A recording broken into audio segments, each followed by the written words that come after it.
everyone, and welcome to our conference on creating transformative systems. My name is Mo Short, and I will be moderating our panel on transformative HR, envisioning new ways of building safe and affirming workspaces. I am the Human Resources Specialist for NJ CASA. I am a light brown-skinned Latina woman with short brown hair, wearing pink and black glasses, a black shirt, and a cream-colored sweater, sitting in front of a plain white wall.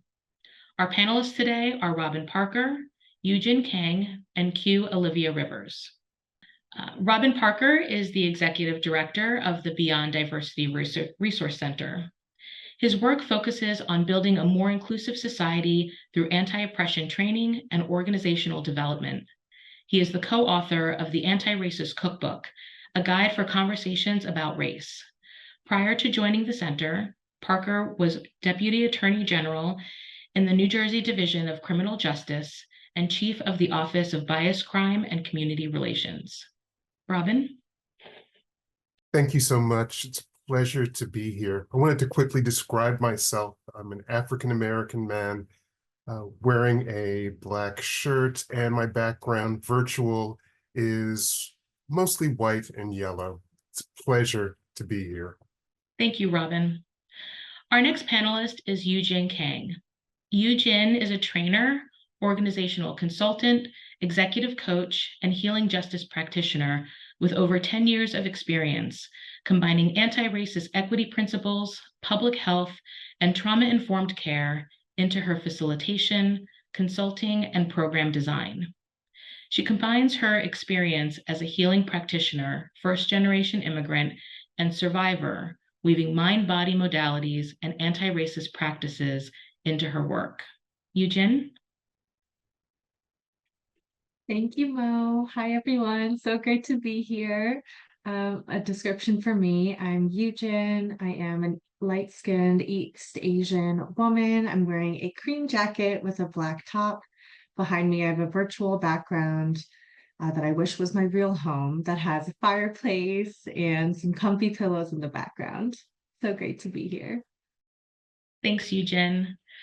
Our final panelist is Q. Olivia Rivers. Q. Olivia Rivers serves as the CEO at the Bridge Over Troubled Waters, an agency whose mission is to prevent and end gender-based violence. She volunteers her time with young professional organizations and serves on various boards throughout the country. In 2023, she founded Q. Olivia Consulting and Mosaic Mentoring, which supports organizational management, leadership development, BIPOC mentorship, corporate wellness, and nonprofit culture transformation through collective healing-centered lens. Olivia? Hello, friends. It's so amazing to share this space with you all. My name is Q Olivia. My pronouns are she and her, and I am the CEO of the Bridge Over Troubled Waters. I am a dark-skinned Black Afro-Latina, early 30s, with black curly hair, brown eyes, and I am wearing a black blouse. And sitting in my office in my background, there are lamps, fairy lights, and a lot of teal decor. Thank you, Olivia. Thank you all of our panelists for joining us today. We look forward to a very informative discussion. We'll have a series of questions, the first of which is directed to all of you. We know that workplaces are an environment in which, unfortunately, sexual harassment occurs. According to the National Sexual Violence Resource Center and the National Women's Law Center, data shows that 38% of all women and 14% of men have reported experiencing sexual harassment at work, with Black women disproportionately represented among women who filed sexual harassment charges. We also know that sexual harassment is common but rarely reported, with an estimated 87 to 94% of individuals who experience workplace sexual harassment never filing a formal legal complaint. This question is in two parts. In what ways can HR practices be more innovative in preventing and responding to workplace sexual harassment? And why is it important to use an anti-racist lens when working to prevent and respond to workplace sexual harassment? I'll open the floor to Robin first, and then Olivia and Yujin, jump in when you're ready. Thanks, Mo. I think that answer to the question is a complex one, but I also believe that, believe it or not, business offers some important ways of looking at it. And by that, I mean not traditional business, but some of the innovative business practices. Just with a little context. One of the things that we learn from business innovation is that it is important to begin to look at problems from a complexity leadership theory point of view. And that is that we look at problems as either ones that we have the tools to fix because we know how to fix them, or we see them, those are technical problems, or we see them as adaptive, ones that are complex, that involve whole systems, that involve whole people. Problem of sexual assault, of course, is a complex problem. And I think what that means, therefore, is that we can't use the traditional solutions that have been used in HR training to solve the problem. But instead, and we can certainly get into this more, we need to find solutions that take a really direct look at the real nature of the problems. What are those problems? How do we fall short in the trainings that we do give? What are the issues of obliviousness that we have in society around those problems? Um, I think we can get into more detail perhaps a little bit later, but I would say just as a general approach, we need to begin to abandon the traditional idea that the workplace is a place where, well, basically we're trying to prevent discrimination, and that sexual assault is just one of the small things that we need to approach.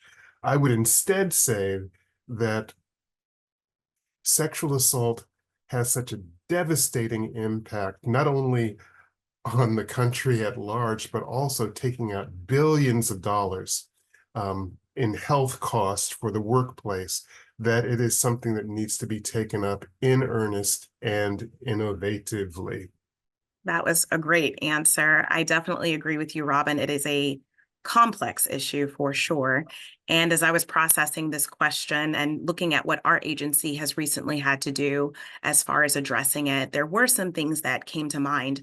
The first one being really reviewing your policies and your culture.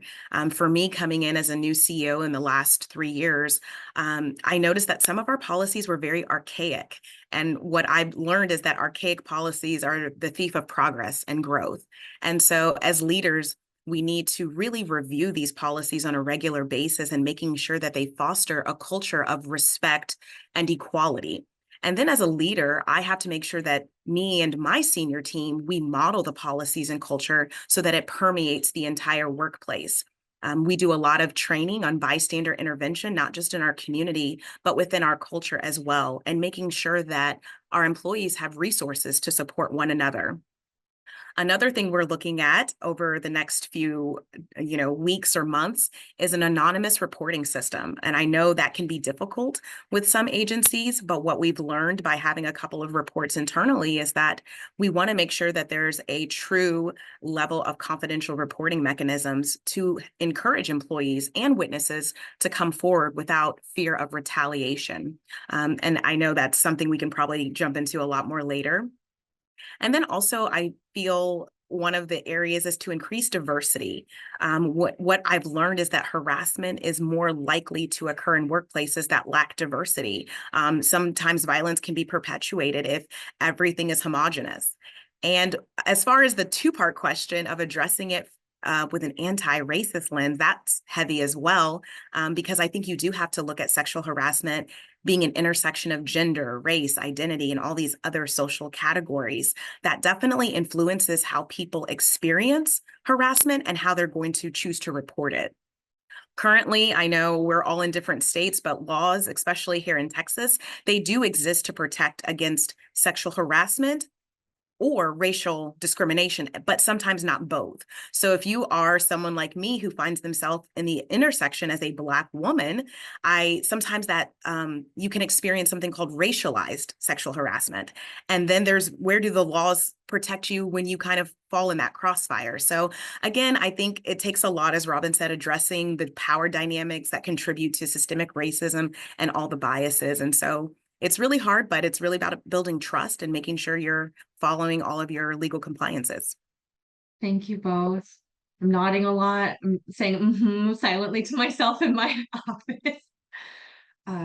Completely resonate with both of you. And something that I was thinking about too when seeing statistics, especially having worked in national and local violence prevention, is we know that statistics are so limited in terms of who is captured, the experiences of the people who answer, right, and are represented in data. So back to your point, Q Olivia is thinking about who isn't represented in our data and the folks that we're not hearing from and the stories that we're not seeing being centered.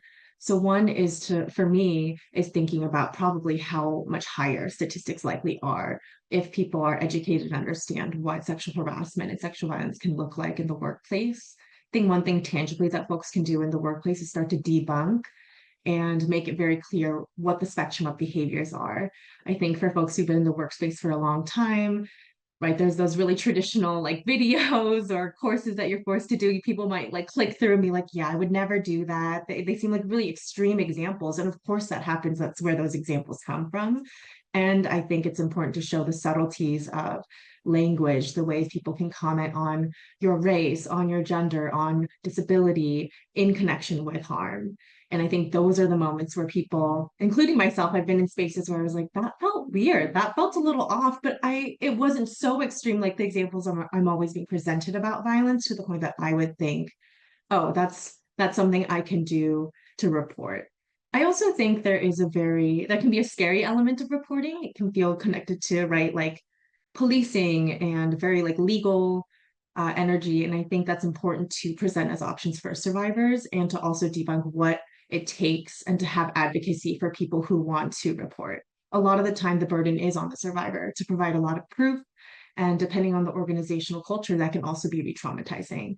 So as HR professionals and folks in workplace leadership, thinking about how can I lift the burden so that this is something that is being collectively looked at so we can have community care, and also what are some ways I can tangibly make sure that the person being harmed isn't the one that has double the labor to get support.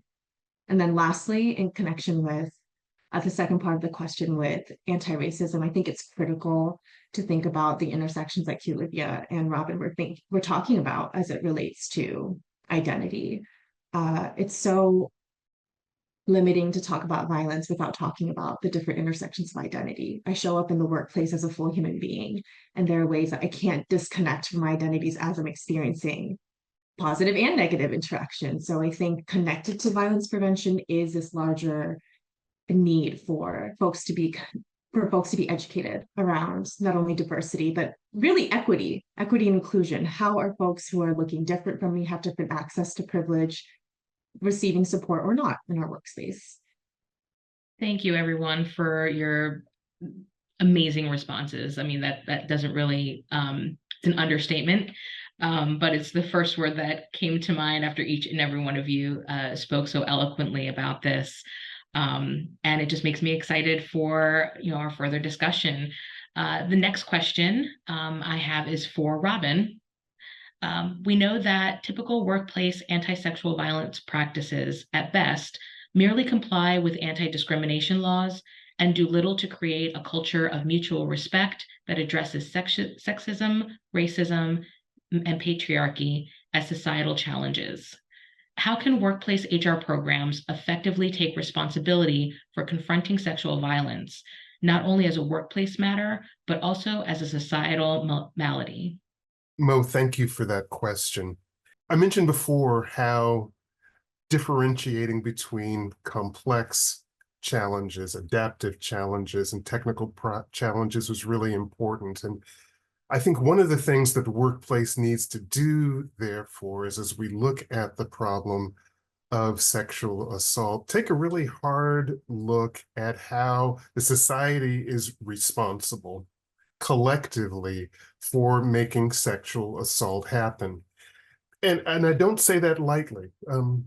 What I mean by that is there is a history in our society, hundreds of years old, perhaps thousands of years old, of sexual assault being a continual problem along with sexism and patriarchy. And it is out of that that sexual assault in the workplace becomes a problem.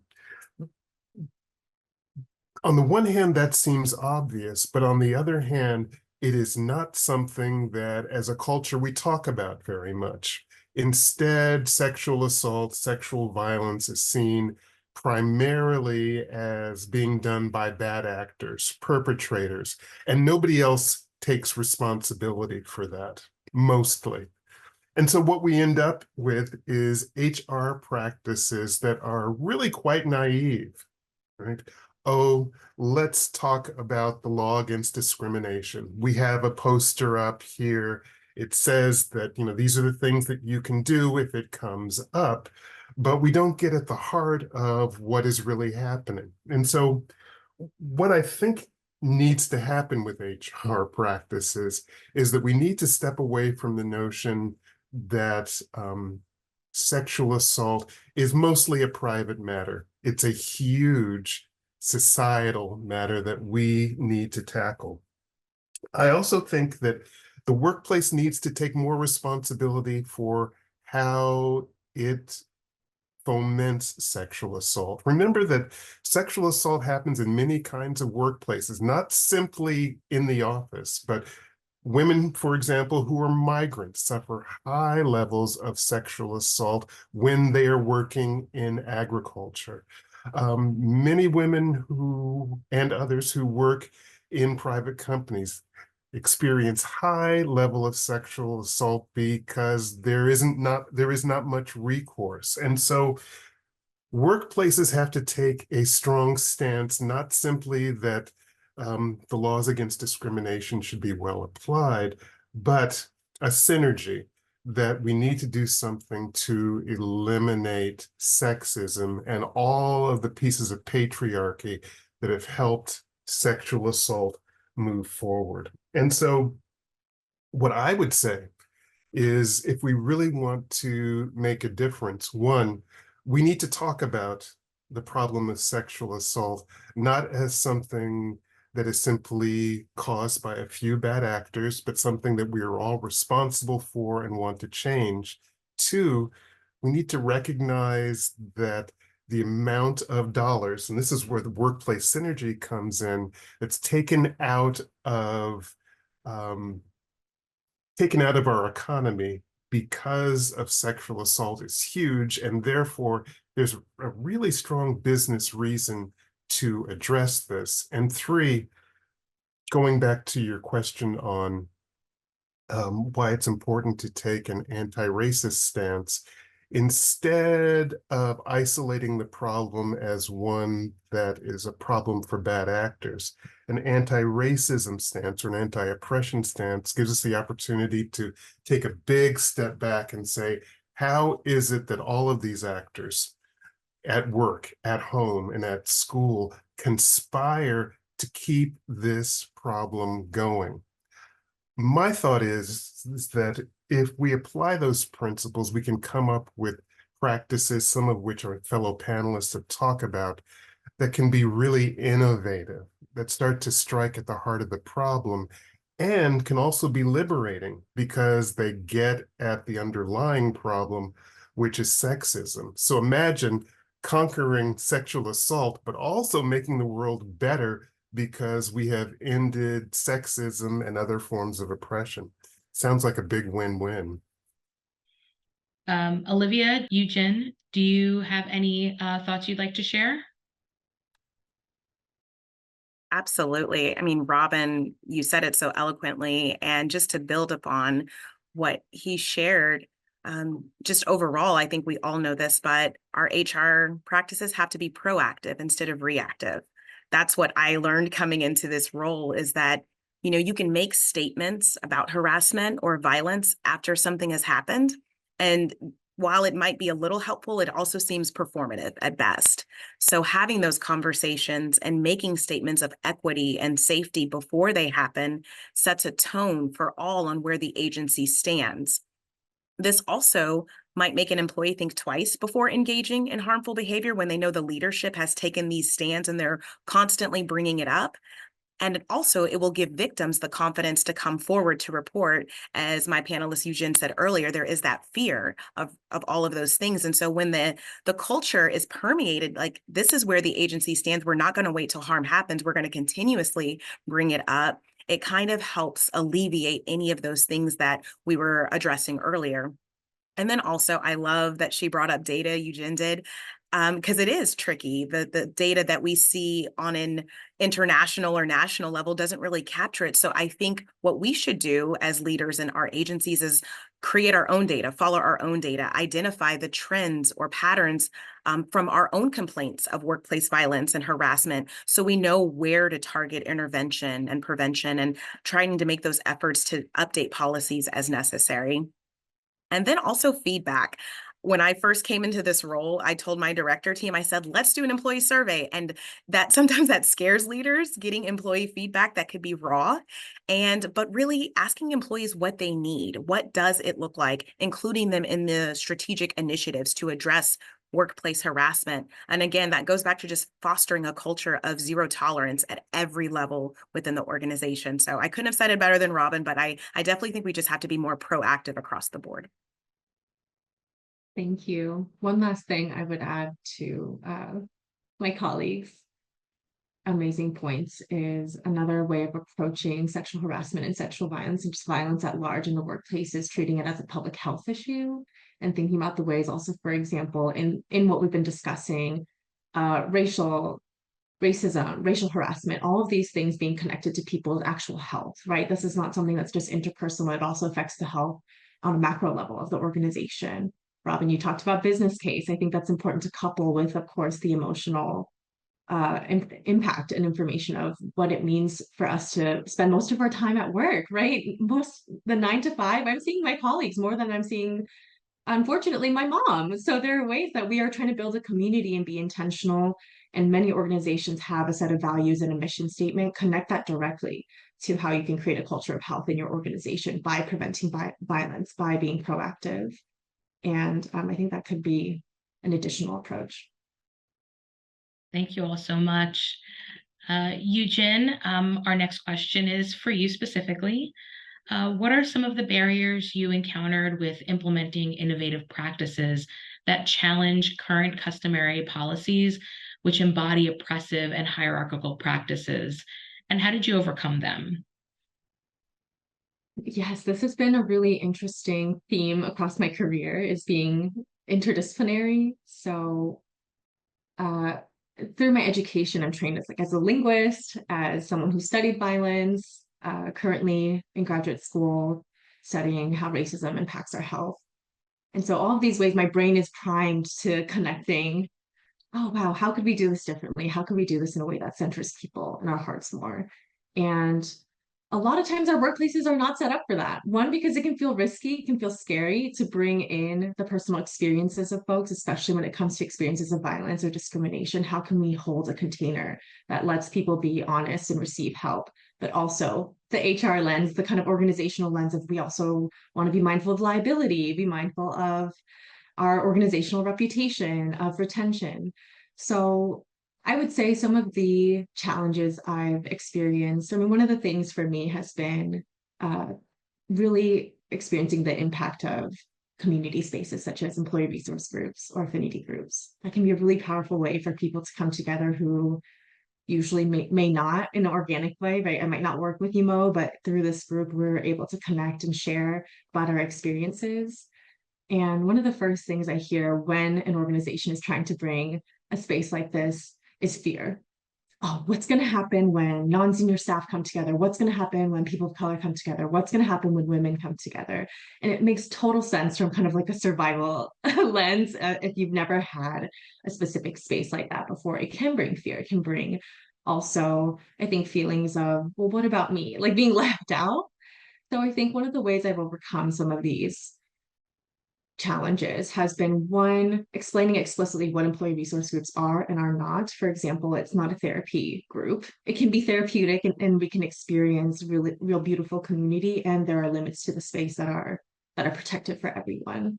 Two, it's connected to building organizational culture, employee retention, and also receiving feedback in more organic ways that can happen outside of just employee surveys, which is what I think, which is an amazing first step, I think. Third, I think it's important to name the root of why employee resource groups exist, is because a lot of times people are not working in organizations that look like them and sound like them. That's why we have an employee resource group, for people to come together and share across different experiences, particularly folks who are living with multiple marginalized identities. That's why we're having this space, because I am not being broadly represented. The organizational policies are not built with me in mind. And that's something we can work to transform. But how can we do that if we don't hear from people? So I think connecting that to the equity piece, having very specific guidelines around this is what an affinity space is, this is what it's not. And then I think most importantly, having channels for folks to be looped in. So if, for example, there's an affinity group for parents, and there's this issue that arises where it's like, wow, a lot of parents are experiencing this type of discrimination, that would be important for senior leadership to know and to have pathways to create organizational change, so that spaces like this are not just treated like social clubs, right? It's not just community building, which I think is powerful in itself in a workspace, but it's also important that they're given organizational power through that partnership. Thank you, Eugen. Robin, Olivia, do you have any thoughts you'd like to share or experiences that you'd like to talk about? Sure. I really appreciate what Eugen said. And the only thing that I would offer in addition is that it is difficult to push against traditional ways of dealing with this problem in the work setting. Because, well, in work settings, often the priority is, well, what is our larger mission? How is it that we can be profitable? And how do we stay out of litigation, right? That's often what HR does traditionally, right? But I think that one of the ways to overcome that resistance is to ask leadership within an organization to be really clear about what their values are, right? And if you ask leaders what their values are, they would generally say that, we want people to be treated well. We want our employees to be happy. We want our employees to be unfettered, so that they can do the best kind of work possible. And if they're really innovative leaders, they will say that we want all of our workers to thrive. Well, if that's the case, it goes without saying almost that sexual violence in the workplace and in the society at large has to be something that should be addressed, and that companies have to vocalize that value over and over and over again. Not, as Q Olivia said, just when there's a problem, but when you walk through the door, right? As part of regular meetings, as part of a culture where we talk about these problems because we're concerned about them, so that it's just not an afterthought, just not a sign-off that happens once a year on policy, but is really very much steeped in who people are at work. And to that extent, I think workplaces can have a big impact. Incredible. You guys I'm so excited to be in this space with you all. I'm just nodding and all of that. So you guys pretty much covered it. I think just from a personal perspective, for me, coming in and taking over an agency that had been around for 45 years and only led by white people, there was definitely some resistance to change. And so what I learned as a new CEO, I'd read this book on like what to do in your first 90 days as an executive, and all that went out the door, right? Because what I learned is that even when you're trying to make positive change, resistance is natural and it's inevitable. And I think you have to be prepared for it. Any change that challenges norms and power structures is going to be met with resistance. And I think I knew that, but I didn't know that until I tried to make change. And for me, one of the things I wanted to do off the bat was been doing all the research on Sweden and all these other countries that implement, 36-hour, 32-hour work weeks. So in my mind, I'm going to present this. Everyone's going to love it. Everyone's going to be like, she's so cool. She's such a great CEO. And everyone's like, wait, hold on. You want us to work less time and get back some of our life? And I'm like, yes. And they're like, no. And I'm like, this has to be like, how are you not on board? But again, sometimes part of being a leader is being vulnerable and doing some self-reflection.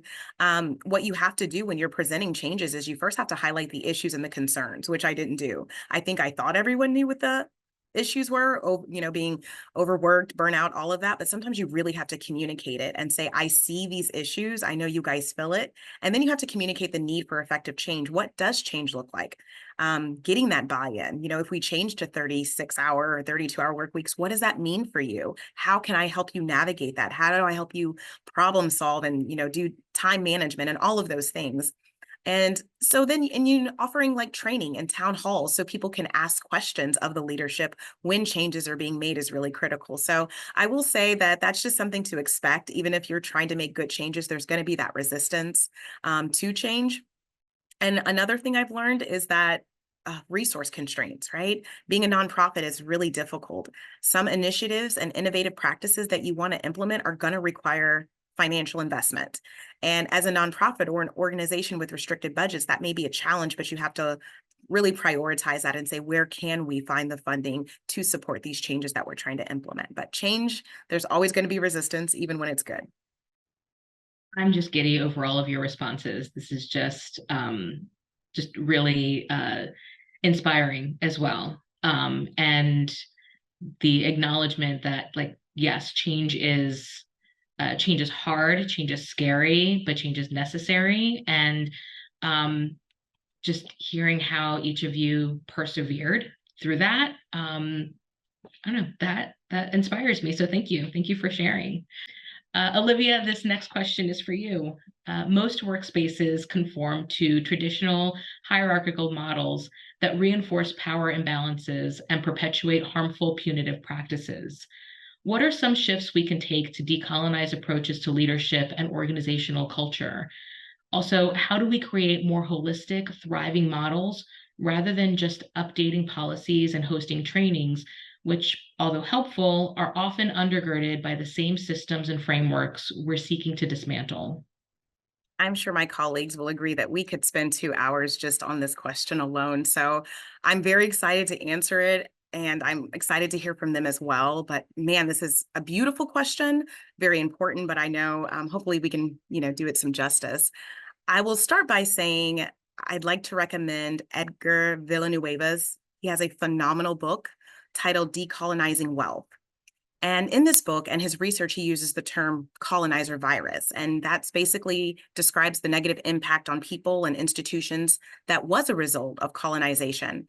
And although the physical conquest of colonization is over, I think, many of the ideologies remain, and they've been passed down for generations.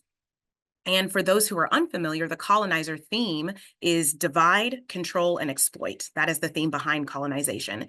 And if we're all honest with ourselves and we place our agencies or our workplaces under a microscope, you will find elements of one or all of those three themes, whether it's unintentional or not. So we do have to address it. And one thing that he says in his book, there are 7 methods for healing colonization. That's grief, apologize, listen, relate, represent, invest, and repair. Now, that is a long list, and it takes so much patience, a lot of practice, and a lot of intentionality to incorporate those 7 methods for healing. However, I really encourage people to look into that and start there. Because it's hard to answer this question because every organization is different, every person is different. So I can't give a glossed over answer. But I am something that may be a little bit more relatable if you have not read that book is there's one of my favorite movies is Remember the Titans. And there's a quote in that movie where the 2 leaders from the once segregated football teams have a conversation addressing the lack of leadership and excellence from both sides. And Gary and Julius, they're starting to exchange frustrations with having to do extra practices. And they start going back and forth about what they don't like about, what you're not doing, what I'm not doing. And Julius basically says, the Black football player says, I refuse to wear myself out for a team when we're not being treated equally. And then his counterpart, Gary, says, well, that's a poor attitude to have. And Julius says, my favorite line, he says, attitude reflects leadership, Captain. And so leaders have to model the behavior that they want to see in their culture. And there's this, I'm a millennial, and ever since I've come up, it's all about, and I'm sure before that, every generation feels this, that hustle and grind culture that permeates our society and workplaces. It's so harmful. I know I've seen an uptick in employee burnout, social isolation, mental health effects, chronic diseases in our employees, all of that, lack of productivity. And I think it's from that hustle and grind. There's this amazing woman named Trisha Hershey. She is the founder of the NAP ministry. And their philosophy is rest is resistance. And it's the idea that rest is a tool for liberation and healing and decolonizing. I definitely encourage people to go check her out, social media, all of that. And for me, when I think about rest as a Black woman in America, what that really means, it's awful. So her group addresses the suffering of generational exhaustion, the impact of racial trauma that we hold in our body, in our mind, and how do we really unravel white supremacy and capitalism that are so intrinsically etched into the roots of this country and the workplace. And so to make that shift, it takes a lot of work, right? It's not something you can do overnight, but I definitely, what I've tried to start doing and what I help train other nonprofits to do is, cultural awareness is a start. That's just the start. But I have been so surprised how many organizations do not incorporate cultural awareness and empathy and emotional intelligence into their daily practices. So I would start there. Also looking at decentralizing power structures, that urgency culture, even for me growing up, like in the world of the nonprofit, like everyone, all hands on deck all the time, you come in early, you stay late, you do all of this really hard work, but really looking at what is urgent and what is not. In my leadership trainings, I think we've used the Eisenhower method, the Eisenhower matrix, which shows what is really urgent versus what is important. So learning to prioritize things so you can kind of decrease that urgency culture in your nonprofit. And, really it's about mindset, right? We have to be vulnerable and open-minded to a system-wide change. It's not something we can just do in one area. And I think also refusing to reward colonizing behaviors, right? And making, glorifying busyness. I've coming up in this work, it's like, oh, Olivia stayed late helping a survivor last night, like kudos to her. And so when you hear that being praised, other people think, oh, I have to work late, work harder, do all of this to succeed or move up, when in reality, it's causing so much turnover and retention rates are plummeting. And so I'd like to say gentle managing, right? With my staff, I try to, again, model behavior. Attitude reflects leadership. When I see people working late, instead of being like, thank you so much for working late, you're a rock star, I say, hey, I noticed you were here late last night. What can I do to support you in making sure you leave at a decent hour? What does that workload shift look like? So they know that, yes, while I appreciate that, I don't want that to become your norm. And so again, it's a very loaded question. We could sit here talking all day, but I definitely want to hear from my fellow panelists. Thank you. So much to add on to there, Olivia. Brilliant. Something that came to mind for me while I was listening to you share was one was also like look towards organizations who are experimenting and towards organizations who are taking those risks. And I think it's important to learn about folks doing the work, maybe even outside of your own industry. So knowing that there are folks who are implementing non-punitive practices such as restorative justice or transformative justice practices in circles, implementing co-director kind of more flat leadership models, folks who are doing 360 feedback. So it's not just a supervisor giving, feedback to the supervisee, people who are integrating things like emotional relationship building and commitment to diversity, equity, and inclusion as part of your performance evaluation. These are all ways that we can start to experiment and build and learn from people who are doing that work. And that really depends on your industry, what makes sense to start with. But I think start by starting and start small and build up. is part of the capacity building as well as getting buy-in. The other thing too, I really encourage people to do is get help. You do not have to be the expert of everything sexual violence, everything anti-racism. There are brilliant people who are excellent at that, who you can get help from. So whether that is a consultant, whether that is, for example, I just want to plug Workplaces Respond from Futures Without Violence. That's one of my former workspaces.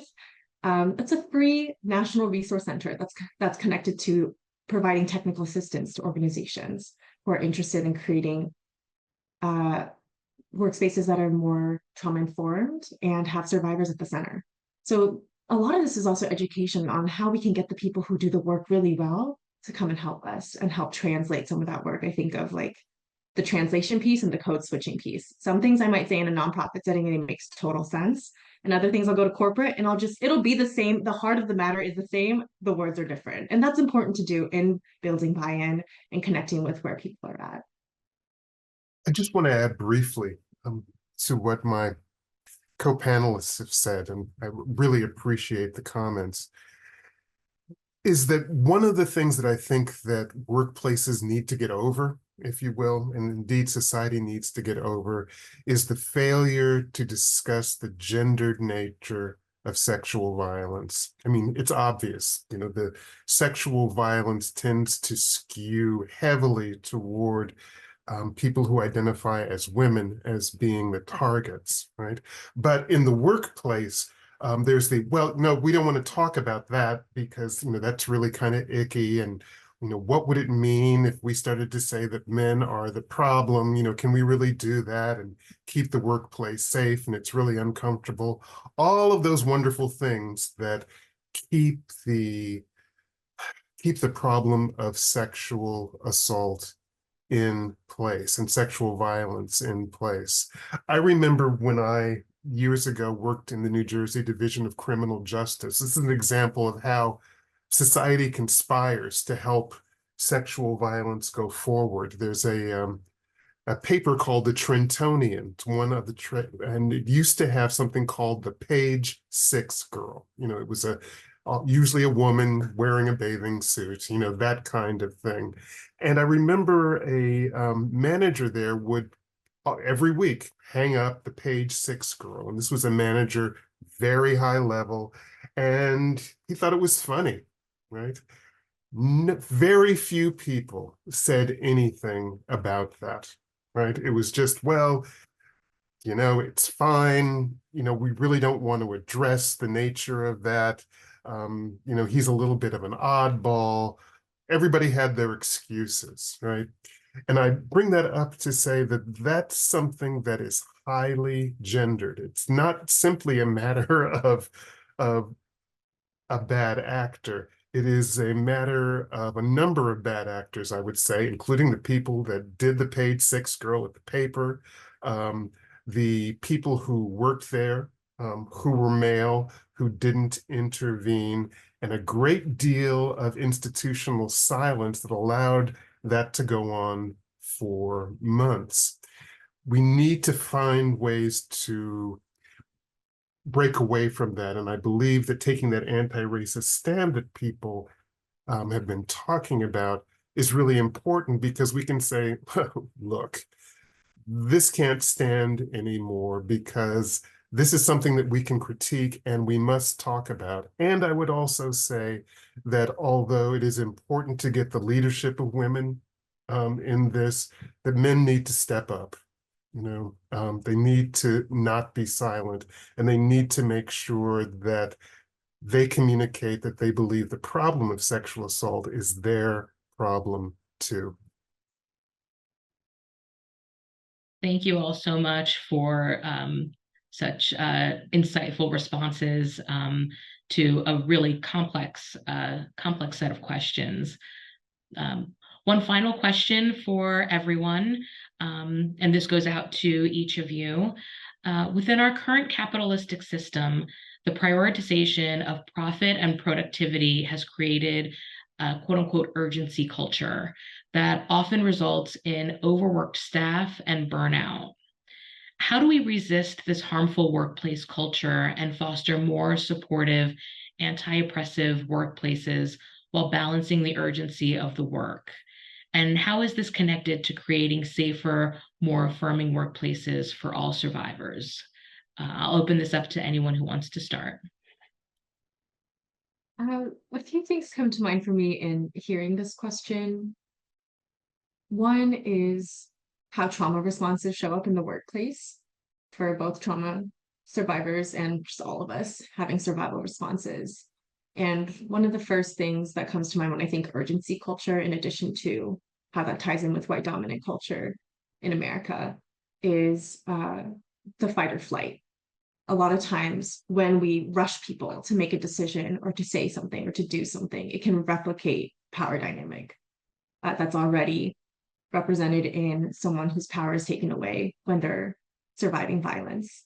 And in the workplace, I think it's important to tie these things as we think about being anti-racist, as we think about systemic oppression, tying how does urgency culture, and this is not to be confused with when things are a crisis and we need to move quickly. I used to work as a domestic violence service provider. So there were really times I did have to be quick, and that was appropriate for my job and that was appropriate for the moment. And how can we balance, not misunderstanding the words that I'm saying, is that there's a difference between what is important in an emergency and a true crisis and what is an organizational culture of rushing people. And as a result, stifling creativity and innovation, which comes from experimenting, taking our time, breathing, pausing. And we have research on this too. And this is where I really lean on, like, bring in research, bring in folks who talk about this. Sometimes we need an outside perspective to come into our organization and for our leaders to hear from someone who really does this work well. So bringing in folks to help build that capacity and buy-in. And then secondly, connecting how burnout is also bad for business. I think sometimes leadership responds to the both and of having the business case of lost productivity, retention, how much money and time it takes. Also how devastating it is when we lose such amazing people. We have the burnout cycle. There are little research 12 stages of burnout. We know the signs. This is also a public health issue. So thinking about it from that lens through prevention, like Olivia said, is thinking in a preventative way so that we can also be an organization that retains our people. And then finally, thinking about how this connects to creating safer, more affirming workspaces. A lot of times I think we talk about creating community and workplaces as if it's something in the distant future, like futurism. And I think there are ways we can really be, it's important to be that way and think about, wow, there are some things that we can't do now that we can do later. And it's important to think about tangible things where we can practice liberation today, like right now in our interactions, in the way I do supervision, in the way that I handle sensitive information you share with me.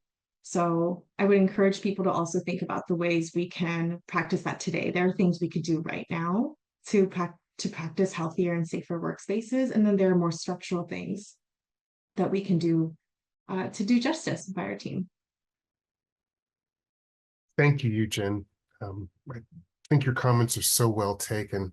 I would just add that one of the things that I think can be helpful as we begin to talk to people in the workplace and other places is to remember history and how it is history informs how we frame problems like burnout. We have a long, centuries-old history, for example, of stating that, well, the problem of sexual assault is really a woman's problem. And by that, I mean, if there are claims, then women have to prove that they resisted, for example, that men are largely protected from claims against sexual assault because in the past, women were seen as property. The discussion about sexual assault is not something that we want as part of mainstream public discourse. All of those streams of thought, all of those things that were part of history, all of those things that affected women who were royalty or who were just part of everyday people inform how we think about women and the problem of sexual violence today. So, when we think about things like, well, we have a culture today where we need to, really move on to things that are quote unquote important because we're rushed and it is not productive. That historically is not very much different from a culture that said, look, we don't have time to hear about the sexual assaults of complaints of women. If they can't prove that they resisted, it's their problem. I think the hard lesson here is that so much of what we see as barriers to progress really stem from a deep-seated, innate cultural practice that seeks to constantly push women to the side and allow sexual assault to thrive because that is our neutral, right? That's the way that we have played it out for so long that we cannot see other ways of doing it. The way through that, I believe, is to do just what we've been doing today. Talk about it, critique it, and say, these are some of the new practices and these are some of the new ways that we need to view the problem so we can get really innovative solutions. Once again, marvelous answers by my fellow panelists. This is also a hard question, really, to just put in a bite-sized response.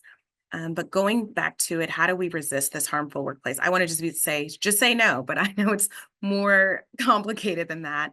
But for me, as an incoming leader, for me, it has really been prioritization.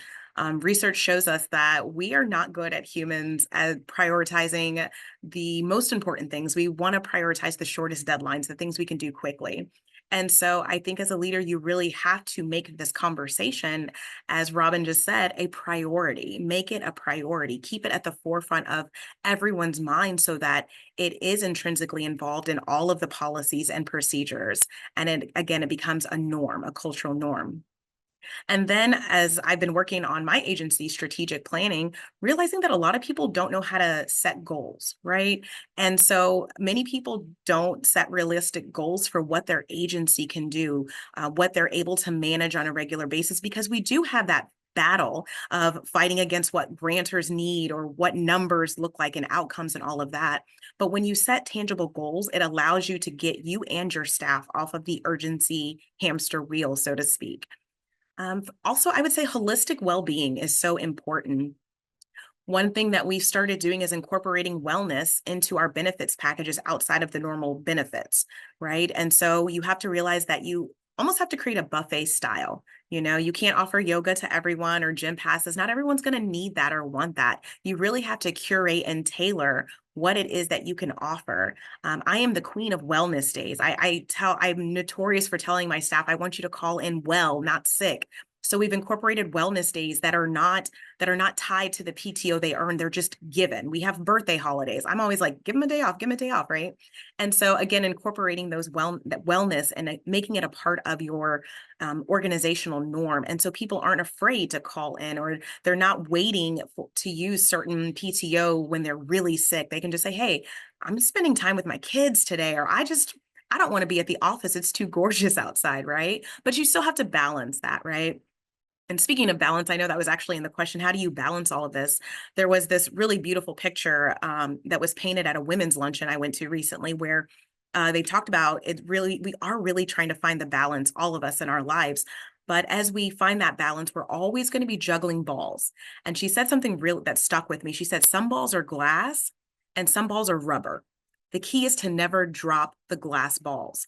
And so I feel like this is conversation when it comes to workplace. This is one of those glass balls that we cannot drop because it's just too important.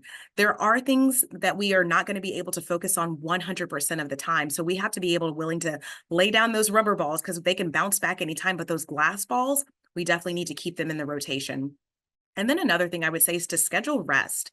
Be intentional about scheduling breaks for yourself and your team, shutting down the office when you can. I know nonprofit, we never sleep, we never rest. We have 24-hour shelters, as do I, but scheduling breaks and sabbaticals and times for creativity and fun. You know, we have employee retreats, and 2 of those retreats are just to have fun. It's not to talk business. It's just to say, hey, we're going to a park and we're going to grill and we're going to get to know each other and connect.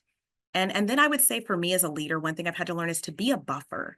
We get a lot of external requests and expectations from our community, from our stakeholders. Be a buffer for your staff and model healthy boundaries, saying, hey, you want us to come do a presentation tomorrow? Sorry, we can't. We need at least, a 48-hour notice. And when your employees feel like they have safe and brave spaces to set those boundaries, they will in turn create that same dynamic for survivors. Because behind colonization is the idea of working in silos. That's what colonization was about. If you look at slavery, like keep the people separate. When they're separate, they don't talk. When they don't talk, they can't rebel. And then power and control are maintained, right? Doing this work is essential because you can't claim to be a safe space for survivors and addressing violence in your communities when your own employees are being oppressed in the workplace. So it will spill over, and survivors then will be the collateral damage. Outstanding, each and every one of you. Thank you so much. Your gems of wisdom are gifts for us to take with us today. That concludes our panel. I want to thank Robin Parker, Q. Olivia Rivers, and Eugene Kang for their time today, for their wisdom. I want to thank all of the attendees to this panel. We thank you for your time and your commitment to this mission and your support. I hope you all have a great day.